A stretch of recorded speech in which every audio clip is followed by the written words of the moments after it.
Nakararanas ng malakas na ulan at hangin na may kasamang kulog at kidlat sa ilang bahagi ng Luzon at Visayas.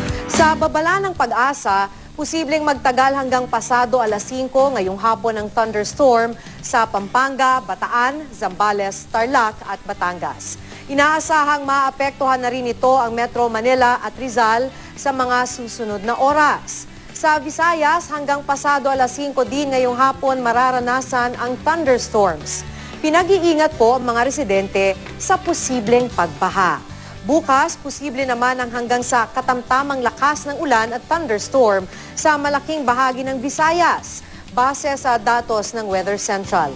Sa Carmen, Bohol, magiging makulimlim ang papawirin sa susunod na 3 araw. Sasabayan niya ng mahina hanggang sa katamtamang ulan.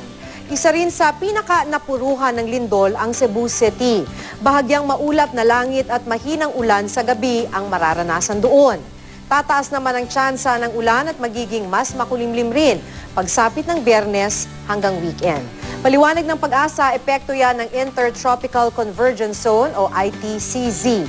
Yan din ang nagdadala ng mahina hanggang sa katamtamang lakas ng ulan sa Mindanao. Sa datos ng Weather Central, pinakaapektado nito ang Zamboanga Peninsula at Caraga Region. Magiging maulap din ang langit sa lalawigan ng Palawan, habang bahagyang maulap naman sa iba pang bahagi ng Luzon. Kahit wala na sa Philippine Area of Responsibility ang Bagyong Tino, nakataas pa rin ang gale warning ng Pag-asa sa northern at eastern seaboards ng northern Luzon dahil sa naturang bagyo. Posibleng umabot sa mahigit 4 na metro ang taas ng alon sa mga nabanggit na lugar. Pinapayuhan po ang mga gumagamit ng maliliit na sasakyang pandagat na iwasan munang pumalaot o maglayag. Para sa ibang update, bisitahin ang GMA Weather webpage, Twitter at Facebook page.